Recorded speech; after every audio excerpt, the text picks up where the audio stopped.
ஏன் இப்படி நின்றுட்டு இருக்கீங்க குணசேகரன் சார்? வந்து உட்காருங்களேன். நீங்க நிக்கிறது மனசுக்கு ரொம்ப சங்கடமா இருக்கு. அதெல்லாம் ஒன்றும் பரவாயில்ல, எங்க வீட்டில் நாங்கள் உட்காந்துக்குருவோம். நீங்க என்ன விஷயமா வந்தீங்க அதை சொல்லுங்க. நாங்க வந்தது உங்களுக்கு ஒன்றும் தொந்தரவு இல்லையே? அதான் நிரந்தரமா ஒரு தொந்தரவை எங்க தலையில கட்டி வச்சிட்டீங்களே, அதை விட வேற என்ன?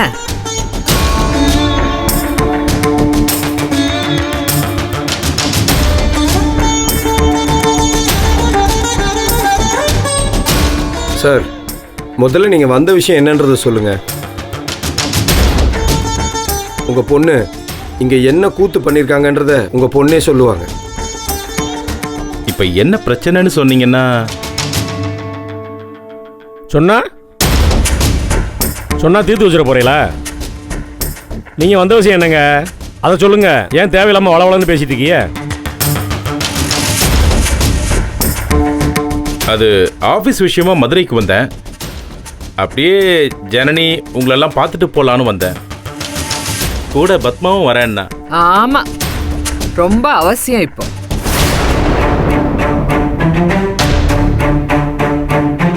எங்க ஒரு தகவல் சொல்லணும். ஜனனி அப்பாவுக்கு உடம்பு சரியில்லை.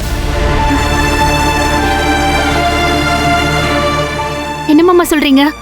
என்னாச்சு அப்பாவுக்கு? இல்லம்மா, வழக்கமான கம்ப்ளைண்ட் தான். புதுசா எதுவும் பிரச்சனை இல்லை, நீ பதட்டப்படாத.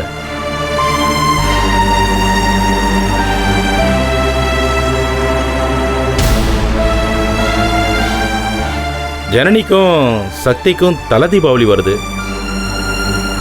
அதுக்கு தல தீபாவளிக்கு வீட்டுக்கு கூப்பிடணும், மாப்பிள்ளை பொண்ணுக்கு சீர் செய்யணும். அதான் சக்தியும் ஜனனியும் கூப்பிடலான்னு வந்தோம். என் தம்பியெல்லாம் வரமாட்டேன், உங்க பொண்ணை மட்டும் வேணா கூட்டு போங்க. கூட்டு போய் தலத்து வழியை நல்லா கொண்டாடுங்க. இல்ல பரவாயில்ல, எங்க இடத்துலயும் இப்போ சூழ்நிலை சரியில்லை. ஜனனி இங்கேயே இருக்கட்டும், ஒன்றும் ப்ராப்ளம் இல்லை.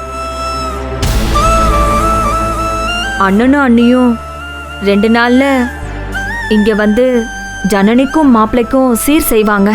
இதை சொல்லத்தான் வந்தீங்களா? ஏன் அவங்க வரும்போது நாங்கள் தெரிஞ்சுக்கிற மாட்டோமா? என்னமோ பெரிய தலைவர்கள் வர்ற மாதிரி முன்கூட்டியே வந்து சொல்றீங்களாக்கும். இல்ல,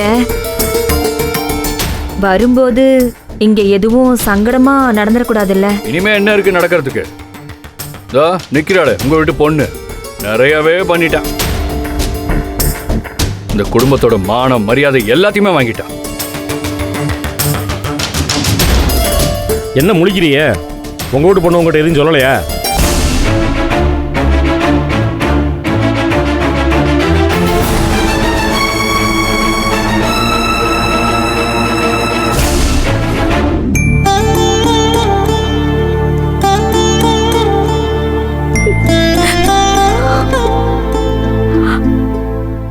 ஏண்டா இவ்ளோ பிரச்சனைக்கு நடுவுல எப்படிடா இந்த வீட்ல இருக்க நீ?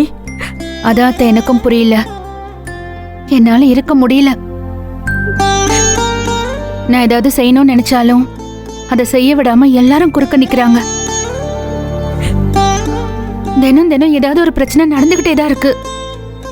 ரொம்ப ரொம்ப ஸ்ட்ரெஸ்ஃபுல்லா இருக்கு அத்தை. ஒவ்வொரு செகண்டும் இங்க இருந்து வெளியில போயிடலான்னு தோணுது. சக்தி ஒருத்தருக்காக தான் இந்த வீட்ல நான் இருக்கேன். ஆனா அவங்க அண்ணன் ஒரு பெரிய டிராமாவை போட்டு அவரை அவங்க பக்கம் வச்சிருக்காரு. சக்திக்கு அந்த விஷயம் எதுவுமே புரிய மாட்டேங்குது. என்னை ஏதோ எதிரிய பாக்குற மாதிரியே பாக்குறான். ஏண்டா அவங்க சொன்னா மாப்பிள்ளைக்கு எங்க போச்சு புத்தி? உன் கூட இவ்ளோ நாள் இருக்காருல்ல, நீ எப்படின்னு மாப்பிள்ளைக்கு தெரியாதா? அவங்கிட்ட ஆரம்பத்துல இருந்து இதே பிரச்சனை தான், மாறி மாறி பேசுவான். ஏமா, நீ டாக்டர் கிட்ட எல்லாம் கூட்டிட்டு போனலமா, அதுக்கப்புறமுமா எந்த சேஞ்சும் இல்ல? இனிமே அவரை சேஞ்ச் பண்ண காத்துட்டு இருக்கிறதுல எந்த அர்த்தமும் இல்ல மாமா. நான் எனக்கான முடிவை எடுக்கிறது தான் சரின்னு தோணுது. எப்படிமா? தெரியல மாமா. சக்தி என் கூட வெளியில வந்தா வேற மாதிரி யோசிக்கலாம். ஆனா அவன் இப்ப இருக்கிற மனநிலைமையில அது நிச்சயமா நடக்காது. இப்போதைக்கு நான் மட்டும்தான் அதை மட்டும் மனசுல வச்சுக்கிட்டு டிசைட் பண்ணணும்.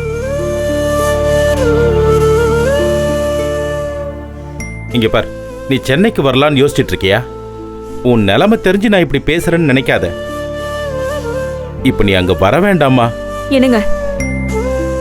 நாச்சி அப்ப ஹெல்த் இப்ப முன்ன மாதிரி இல்ல. எல்லாத்துக்கும் டென்ஷன் ஆகுறான். எப்ப பார்த்தாலும் டயர்டா போய் உட்காந்துக்கிறான். முடியலம்மா. ஆனா அவன் எதையும் வெளியே காட்டிக்காம இப்ப கூட உனக்கு தீபாவளி சீர் கொடுத்து அனுப்பணும்னு இதை வாங்குறது அதை செய்யறதுமா ஒரு இடத்துல நிக்காம போயிட்டும் வந்துட்டும் இருக்காமா. என் லைஃபே இப்படி இருக்கிறப்போ தீபாவளி எல்லாம் இப்ப முக்கியமா மாமா? இதெல்லாம் அவனுக்கு தெரியாது இல்லடா. தெரிஞ்சா தாங்க மாட்டான். இங்க நடந்த பிரச்சனையெல்லாம் அவன் மனசுல போட்டுக்கிட்டு நீ எப்படி இருக்கியோ என்ன பண்ணிட்டு இருக்கியோன்னு அப்பப்ப யோசிச்சு புலம்பிட்டு இருக்கான். உனக்கு எந்த குறையும் வந்துடக்கூடாதுன்னு யோசிச்சு யோசிச்சு ரொம்ப ஸ்ட்ரெயின் பண்ணிக்கிறான். இவங்க உன்னை எந்த விதத்திலையும் குறையா நினைச்சிடக்கூடாதுன்னு தான் தீபாவளி சீரை கிராண்டா செய்யணும்னு நினைக்கிறான். அதனால உனக்கு ஒரு சின்ன நிம்மதியும் சந்தோஷமும் கிடைக்கும்னு அவன் நினைக்கிறான்டா. இப்போ நினைச்சு பார்த்தா மனசுக்கு சந்தோஷமா இருக்கிறது என்ன தெரியுமா மாமா? நாங்கெல்லாம் சின்ன குழந்தைங்களா இருக்கிறப்போ நீங்களும் அப்பாவும் கடைக்கு போய் பாக்ஸ்ல பட்டாசெல்லாம் வாங்கிட்டு வருவீங்க. அம்மாவும் அத்தையும் வீட்ல ஸ்வீட் பண்ணிட்டு இருப்பாங்க. நான் அவங்களுக்கு ஹெல்ப் பண்ணுவேன். வாசு எண்ணெய் தேய்ச்சி குளிக்கிறதுக்கு எப்படியெல்லாம் அழுவா இல்லாத்த வீட்டையே சுத்தி சுத்தி ஓடுவா. அதான் மாமா இப்ப எனக்கு சந்தோஷம். சத்தியமா நம்ம மிடில் கிளாஸ், காசு இல்ல, இந்த மாதிரி எந்த ஃபீலிங்கும் எங்களுக்கு இருந்ததே இல்ல. நாங்க ஹாப்பியா இருந்தோம் மாமா. ஆனா இப்போ மனசுல வெறுமைதான் இருக்கு. வேற எதுவுமே இல்ல. ஏங்க இவ்ளோ கஷ்டத்தையும் வச்சுக்கிட்டு இவ இங்க இருக்க வேண்டாங்க. ஜனனி வா, நம்ம போயிடலாம். உனக்காக தானடா நாங்க எல்லாரும் வாழ்ந்துட்டு இருக்கோம். உன்னை இப்படி விட்டுட்டு நாங்க எப்படா போக முடியும்? என்னங்க, ஜனனி எங்க விட வேண்டாங்க. நம்ம கூட்டிட்டு போயிடலாம். வா ஜனனி வா. இல்ல அத்தை, நான் வரல. இதெல்லாம் உங்ககிட்ட ஷேர் பண்ணிட்டது ஒரு லெட்டர் தானே தவிர எனக்கு உங்க கூட வரணும்னு எல்லாம் தோணல. அதுவும் இப்போ அங்கேயும் சிச்சுவேஷன் சரியில்லை. என்ன என்ன சரியில்லை? அப்பாவோட ஹெல்த்தை பத்தி யோசிக்கிறியா? இருக்கட்டும், பரவாயில்ல. நாங்க எல்லாரும் வாழ்ந்து முடிச்சிட்டோம். எங்களை பத்தி எல்லாம் யோசிச்சு தயவு செஞ்சு உன்னோட வாழ்க்கையை நீ இழந்துடாதம்மா. இல்ல அத்தை, அதுக்காக மட்டும் இல்ல. முதல்ல நான் ஏன் விஷயத்துல தெளிவாயிடுறேன் அத்தை. அதுக்கு பதிலா நாங்க வந்து நானும் குழம்பி உங்களையும் குழப்ப எனக்கு விருப்பம் இல்ல. தீபாவளி வரைக்கும் யோசிக்கிறேன் மாமா. அப்புறம் என்னன்னு டிசைட் பண்ணிக்கலாம். அப்பாவை ஸ்ட்ரெயின் பண்ணி இவ்வளவு தூரம் வர வேண்டாம்னு சொல்லுங்க. அம்மா வேணா வரட்டும். முடிஞ்சா நீங்க யாராச்சும் கூட வாங்க. ஆனா இது உனக்கு தன தீபாவளிடா. பரவாயில்ல மாமா.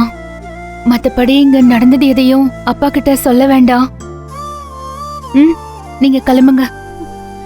ஜனனி, உன்னை விட்டுட்டு நாங்க எப்படிடா போறது?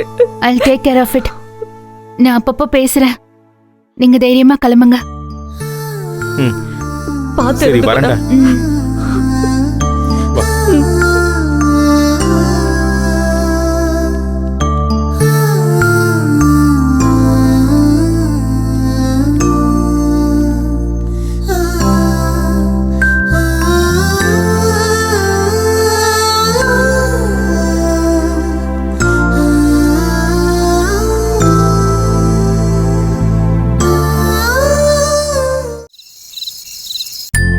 என்னம்மா நம்ம அம்மனுக்கு படைச்சிட்டியா?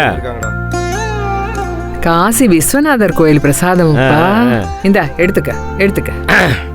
குடும்பம் எல்லாரும் குடுமா குடு, தம்பிகளுக்கு எடுத்துக்கப்பா. இந்தாடா. இந்தா குடு. ஆதிரை எடுத்துக்கோ. ஆ. உங்களுக்கு எல்லாம் தனியா சொல்லணுமா? வந்து எடுத்துக்கங்க. நந்தினி வா, நீ முதல்ல எடுத்துக்க. ஏய் சாதம் மாதிரி எடுக்காதடி, இது பிரசாதம். கொஞ்சோண்டு எடுத்துக்க. இல்லத்த எல்லாருக்கும். எடுத்துக்க. ஜனனி இந்தா. ஏய் உன்னதானே எடுத்துக்க சொன்னேன், அவளை ஏன் கேக்குற? நீங்க 3 பேர் எடுத்துக்கங்க போதும். ஈஸ்வரி எடுத்துக்க. அம்மா உன்னை பார்த்து 1 மாசம் ஆச்சா? உன் முகமே வேற மாதிரி இருக்குமா? ஏய் சக்தி, நீ எடுத்துக்கிட்டியா?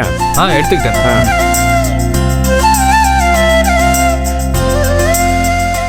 சரி, காசிக்கு போயிட்டு வந்துட்ட. உன் மனசுல இருக்கிற குறையெல்லாம் நீ சந்தோஷமாயிட்டியா? எல்லாம் நல்லபடியா இருந்துச்சுப்பா. அங்கேயே இருந்துடலாமேன்னு தோணுச்சு. ஆனா உங்களை எல்லாம் விட்டு எப்படி இருக்க முடியும்? இதோ ஆதருக்கு இன்னும் கல்யாணம் கூட முடிக்கல. எல்லாம் முடிச்சிட்டு ஒரே அடியா போய் அங்கேயே இருந்துடுறேன். சரிதான், போயிடலாம். ஆனா ஒண்ணு மட்டும் மனசுக்குள்ள நெருண்டிக்கிட்டே இருக்கு. என்னத்தை நெருடுது?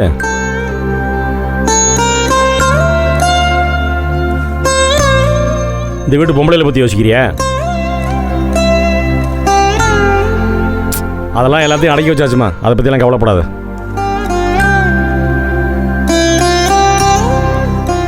எல்லாம் கண்ட்ரோலுக்கு வந்துருச்சு. நான் அதை சொல்லலப்பா. வேற என்னம்மா? நாங்க ரயில்ல திரும்பி வர்றப்ப நம்ம சிவபிரகாசம் இருக்கான்ல, முத்துசாமி மாமன். ஆமா, அந்த ஜோசியம்லாம் சொல்லிட்டு தெரிவானே. அவனேதான். என் ஜாதகத்தை பார்த்துட்டு ஒன்னு சொன்னான். ஜாதகத்தை பார்த்துட்டு காசிலே நீங்க மோட்சம் வாங்கிடுவேன்னு சொல்லியிருப்பானோ? அது போகையில சொல்லி இருக்கணும், வரையில சொல்லி என்ன பிரயோஜனம்? வந்துருச்சுல. 40 வயசுக்கு மேல பெருசா ஜாதகமே பார்க்க மாட்டாங்க. இதுக்கு 40 வயசாகி 40 வருஷம் ஆச்சு. என்ன சொன்னேன்? ஏமா அவன் ஒரு அரோர கேஸ்மா, ஆள் கண்டாலே எதையா சொல்லிட்டு இருப்பேன். இல்லப்பா, நல்லாதான் சொன்னான். நம்ம சாந்திக்கு எல்லாம் சொல்லி அப்படியே நடந்துச்சான். அப்படி என்னதான் சொன்னேன்? எல்லாம் நல்லாதான் இருக்கு, நல்ல ஆயுள் தான். இருந்தாலும் சின்னதா ஒரு கண்டம் இருக்குன்னு சொன்னான்.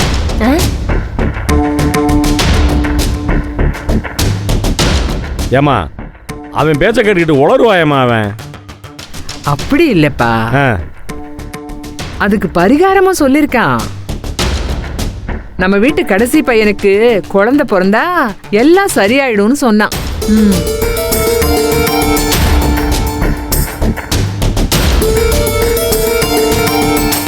யாரு? சக்திகா சொல்ற? அவன் என்ன புள்ளைய பத்துக்கிற மாதிரியா பொம்பளைய கூட்டிட்டு வந்திருக்கான்? அவனே பத்துக்க வேண்டியதான். முடிஞ்சா முயற்சி பண்ண வேண்டியதானே? ஏய் இருப்பா.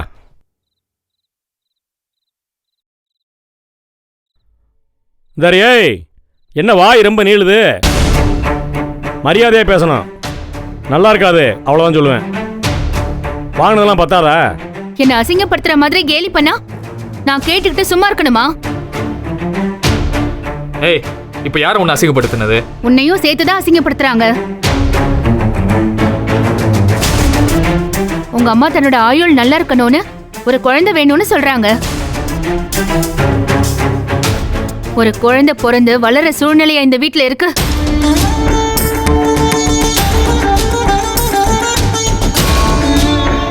கரெக்டா தான் சொல்றான். நம்மலாம் பெத்துட்டு கஷ்டப்படுறது பத்தாத.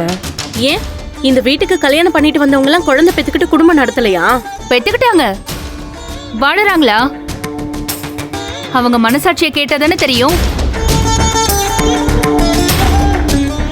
ஜனனி கொஞ்சம் அமைதியா இருந்து என்ன பண்றதுக்கா?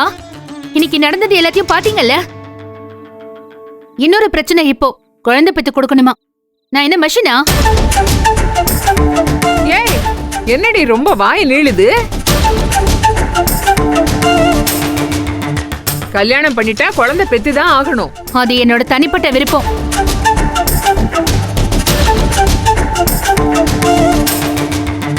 நானே எவ்வளவு மோசமான சூழ்நிலையில இருக்கேன்.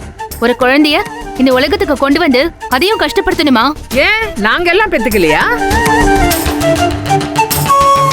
கல்யாணம் பண்ண 10 வருஷத்துல 10 பிள்ளைய பெத்து போட்டேன். அதுல 5 பிள்ளைங்க தவறி போச்சு.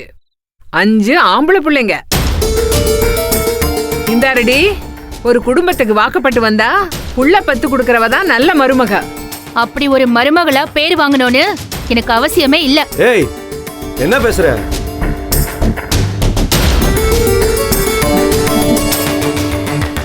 இதுக்கு மேலே வாயை திறப்பாங்க.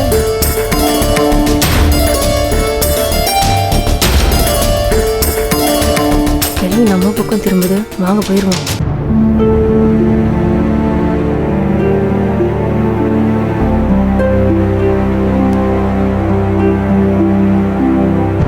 பார்த்து ஏதாவது செய்யுமா?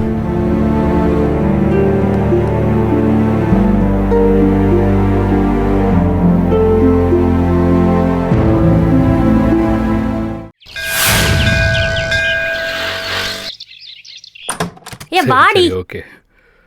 சரிப்பா. பிரச்சனை இல்ல. சரி. ஆமா ஆமா.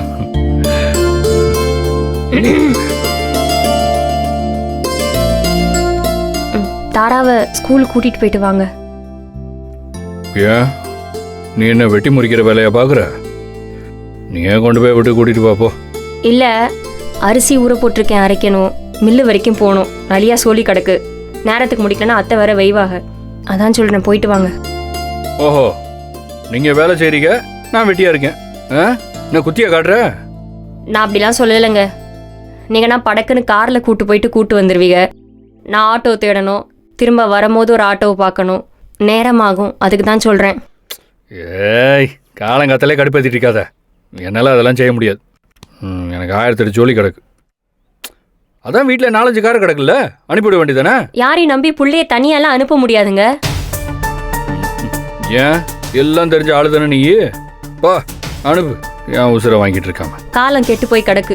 யாரையும் நம்பி எல்லாம் பிள்ளைய அனுப்ப முடியாது, அதுவும் பொம்பளை புள்ள வேற. நீங்களே கூட்டு போயிட்டு வாங்க. ஓ சரி, சும்மா நசனசனெல்லாம் பேசிட்டு இருக்காத. முடியாதுன்னா முடியாது. ஆமா, போலீஸை வர வச்செல்லாம் மிரட்டு தெரியுதுல. அவளை இங்கே வர சொல்லி ஜீப்பில் கொண்டு போய் பொண்ணை ஸ்கூலில் விட்டுட்டு திரும்பி கூட்டி வர சொல்லு. வாடி. கண்டவகிட்ட போன் பேச நேரம் இருக்கும், ஸ்கூல் கூட்டு போக நேரம் இருக்கு அந்த ஆளுக்கு. ஏய், புலம்பிக்கிட்டே அவளையே இழுத்துக்கு போற. பின் என்னக்கா, தினைக்கும் நான் தானே ஸ்கூலுக்கு கூட்டிட்டு போயிட்டு கூட்டிட்டு வரேன். இன்னைக்கு ஒரு நாள் கூட்டிட்டு போக சொன்னேன், போன் பேசிக்கிருக்காங்கக்கா. பிள்ளைய மட்டும் ஸ்கூலுக்கு கூட்டு போக முடியாது. அப்பாரு தான் ஸ்கூல் வாசனையே தெரியாம வளர்ந்தவர், அவரை போய் நீயே அழைச்சிக்கிருக்க. அவன் நீ தானே நதமும் ஸ்கூலுக்கு கொண்டு போய் விடுவ. இன்னைக்கு உனக்கு என்ன வந்தது? நான் தான் போவேன். எங்க அப்பாரு காலையிலேயே போன் பண்ணாரு, இங்க வராராம். எதுக்கா? தீபாவளி சீரு தரணுமா. ஆத்தி சீரா? இந்த நிலைமையில சீரு தேவையா? ஏன் என்னட்ட கேக்குற? உங்க அப்பார்கிட்ட கேட்க வேண்டியது. கேட்டனே, இப்பதான் உரிமை பெருமைன்னு பேசிட்டு இருக்காரு. என் பொண்ணுக்கும் என் பேத்திக்கும் நான் தான் செய்வேன், நான் செய்யாம யார் செய்வான்னு அவர் ஒரு பக்கம் ஆடம், இது ஒரு பக்கம் ஆடம். 2 இடத்துக்கு நடுல மாட்டிக்கிட்டு இப்ப இவ்வளவு பள்ளிக்கூடத்துக்கு எப்படி அனுப்புறதுன்னு தெரியாம முடிச்சுக்கிட்டு இருக்கேன். இதுல ஒரு பிரச்சனை வேற இருக்கே. உங்க அப்பாரு வந்தா பின்னாடியே ஈஸ்வரி அக்கா அப்பாவும் கிளம்பி வந்துருவாரு. எங்க அம்மா இருக்கிற நிலைமையில அதால சீரும் செய்ய முடியாது, வரவும் முடியாது. எனக்கு வாச்ச புருஷன் உங்க அம்மா என்னை அசிங்கப்படுத்திருச்சுன்னு வானத்துக்கும் பூமிக்கும் குதிப்பேன். எப்படி வந்து சிக்கி இருக்கேன் பாரு. அம்மா, ஸ்கூலுக்கு டைம் ஆகுதுமா, வாமா. தாரா, ஏ இருடி, எனக்கு தெரியாதா ஸ்கூலுக்கு நேரம் ஆயிடுச்சுன்னு? ஏ புள்ளைய திட்டாதடி. ஐயா, இப்ப நீ ஒன்னும் போக வேணாம், இன்னைக்கு போக தேவையில்ல, நாளைக்கு போய்க்கலாம். இல்லம்மா, இன்னைக்கு ஸ்கூலுக்கு போயே ஆகணும். ஸ்டோரி லெசன்ஸ் இருக்கு, அப்புறம் பிடி பீரியட் இருக்கு, நான் போகணும், போய் தான் ஆகணுமா. இங்க பாரு, ஒன்று வச்சேன்னு வச்சுக்க, ஸ்கூலுக்கு போடினா போக மாட்டா, இன்னைக்கு வேணாங்கிற வம்படியா போறேங்கிறா. இவளுக்கு அப்படியே அவங்க அப்பன மாதிரி அடம். அம்மா, நான் போகணுமா ஸ்கூலுக்கு, நீ வாமா. ஏ அடிச்சிருவேன் தாரா. சும்மா இரு, பிள்ளைக்கு என்ன தெரியாது, போனுங்குது அனுப்பேன். இருக்கிற பிரச்சனை இல்ல, இவ வேற. அம்மா, ஸ்கூலுக்கு டைம் ஆகுதுமா. ஏ இருடி, இன்னைக்கு என்னமோ ரொம்ப பண்ணிக்கிட்டு இருக்க, யோசிக்க டைம் கொடு. வேணாங்கிற வீம்புக்குனே போணுங்கிறா. எதுக்கு தாராவை திட்டுறீங்க? இல்ல ஜனனி, இவளை இப்ப பள்ளிக்கூடத்து கூட்டு போனோம். எங்க அப்பா வரேன்னாரு. எங்க அப்பா வர நேரத்துக்கு நான் இங்க இல்லைன்னா பெரிய பிரச்சனையாரு, உனக்கே தெரியும். இவர் வேற பள்ளிக்கூடத்து கூட்டு போக மாட்டேங்கிறாரு. இவளை எப்படி அனுப்பேன்னு தெரியல, அதான் யோசிக்கிட்டு இருக்கேன். அக்கா, நான் கூட்டிட்டு போகவா? ஐயோ வேணாம் ஜனனி, ஆல்ரெடி நிறைய பிரச்சனை இருக்கு. அதுவும் இல்லாம போய் கூடவே இருந்து கூட்டிட்டு வரணும். 2 மணி நேரம் தான் ஸ்கூலு. அதுக்கும் இதுக்கும் என்னக்கா இருக்கு? நான் பிரிண்ட் அவுட் எடுத்துட்டு அப்படியே ஒரு வேலையா தான் போறேன். நான் கூட்டிட்டு போய் விடுறேன். தேங்க்ஸ் ஜனனி. சாரி, வேலை சொல்றேன்னு நினைச்சுக்காத. அக்கா, நான் கொண்டு போய் விட்டுட்டு திரும்பவும் நானே கூட்டிட்டு வந்துடுறேன். சரியா? தாரா, போலாமா? நான் ரெடி. வா. ஏய், எல்லாத்தையும் விட்டுட்டு வந்துடாத. சரி. திரும்ப பேக்ல எடுத்து வச்சுட்டு வா எல்லாம். சரிம்மா.